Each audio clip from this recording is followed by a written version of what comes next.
नहीं, ज्ञान मार्ग में तो सभी का स्वागत है। ज्ञान मार्ग में आप में मुमुक्षत्व, जिज्ञासा, बुद्धि आदि के गुण होने चाहिए, जो कि गुण बताए गए हैं।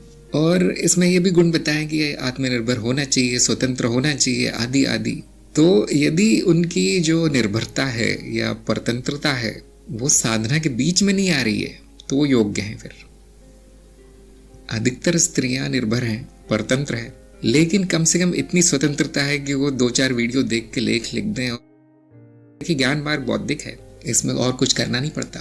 तो इसीलिए ज्ञान मार्ग सबसे श्रेष्ठ मार्ग है उन लोगों के लिए जो कि अभी भी संसार में थोड़े बहुत फंसे हैं, लेकिन ज्ञान मार्ग के योग्य है। क्यों? क्योंकि इतनी तो स्वतंत्रता वहां पर है कि आप ज्ञान ले सकते हैं और उसके बाद आप अपना शुद्धिकरण कर सकते हैं कि मैं क्यों परतंत्र हो गई, मैं क्यों किसी पर निर्भर हो गई। इस तरह से मंथन करके आप जो जो अनावश्यक कर्म किए थे वो वापस सही कर सकते हैं, उसको सीधा कर सकते हैं अब, क्योंकि अब ज्ञान हो गया है, बुद्धि आ गई है, गुरु भी है, मार्गदर्शन भी है और बाकी आपके साधुओं का एक समर्थन भी है। आप सभी को देख रहे हैं, सब इसी मार्ग पे चल रहे हैं, उनके जीवन में क्या परिवर्तन है, सभी स्वतंत्रता और आत्मनिर्भरता की तरफ चल रहे हैं। तो वैसे आपको प्रेरणा मिलेगी।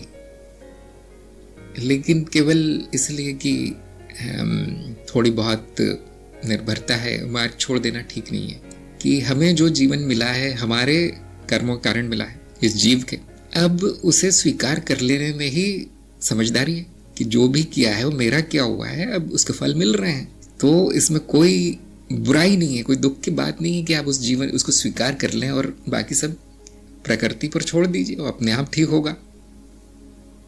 अगर मन में बहुत बेचैनी है, अगर ये विचार पीछा ही नहीं छोड़ता कि मैं इस तरह की स्थिति से कैसे निकलूं, तो उसमें गुरु से मार्गदर्शन लेना चाहिए और जो भी संभव हो कर देना चाहिए, छोटा मोटा।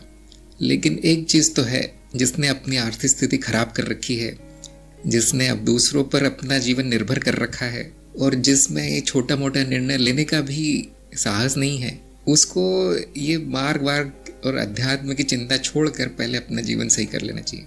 नहीं तो साधना कैसे होगी। लेकिन यदि इस तरह की बेचैनी नहीं है कि जो है उसको थोड़ा स्वीकार कर लिया गया है कि मेरे ही गलतियों का फल है, मैंने इस तरह का जीवन चुन लिया या मुझे इस तरह का जीवन मिल गया, किसी को दोष दिए बिना अगर आपके मन में इस तरह की भावना है, स्वीकार भाव है, लेकिन आपकी साधना चल रही है बिना किसी बाधा के, तो कुछ बदलने से कोई अर्थ नहीं है, क्योंकि सब अपने आप बदल ही जाता है। इस सपने का स्वभाव नश्वरता है, सब कुछ एक जैसा नहीं रहता। जो सुखदायी है वो तो चला ही जाता है, जो दुखदायी है वो भी चला जाता है। ये अच्छी बात है कम से कम। तो पूरी तरह वैसे गुरु पर निर्भर है कि कितनी बुरी स्थिति है उसकी। बहुत ही बुरी है तो पहले उसको ठीक करने के लिए बोला जाएगा। अगर काम चल सकता है, थोड़ा बहुत मूल ज्ञान आदि हो सकता है तो उतना दे दिया जाता है। वो कभी कभी हम एक तरह का जुआ भी खेलते हैं कि चलो पहले ज्ञान हो जाए, प्रयास करते हैं कि अब ये आ गया है साधक, अब ये उसके जीवन के लिए एक बहुत अच्छा मौका है, बड़ा भाग्य की बात है, तो प्रयास जरूर करते हैं कि थोड़ा बहुत ज्ञान हो जाए। लेकिन स्थिति अगर बहुत ही बुरी है, मानसिक स्थिति तो या शारीरिक स्थिति या सामाजिक स्थिति बहुत ही बुरी है, तो मैं देखता हूँ उस ज्ञान का कुछ कर नहीं पाते, आगे चल नहीं पाते, न आनंद अवस्था में आ पाते हैं, न शांत हो पाते हैं, न ज्ञान प्रसार में उनकी कुछ रुचि हो पाती है। तो फिर गुरु भी कहता है कि ठीक है, जब कर्म फलों का निपटारा हो जाएगा तो वो ज्ञान बीज अंकुरित होगा। तो हम थोड़ा सा संकल्प वगैरह डालकर ऐसे लोगों को छोड़ देते हैं कि संकल्प यही होता है कि जब स्थितियाँ अच्छी हो तो उसको वापस मार्ग मिल जाए, ऐसा ज्ञान बीज डालकर छोड़ दिया जाता है। लेकिन ऐसा बहुत कम होगा। बाकी मामलों में वो मैंने देखा है मार्ग पर चलते रहते हैं जीवन में आने वाली कठिनाइयों के बावजूद। और ऐसा तो कोई साधक अभी तक मिला नहीं जिसके जीवन में कोई कठिनाई ना हो। ऐसा तो संभव ही नहीं है इस संसार में, इस कीचड़ से कोई बच जाए संसार के, वो संभव नहीं है।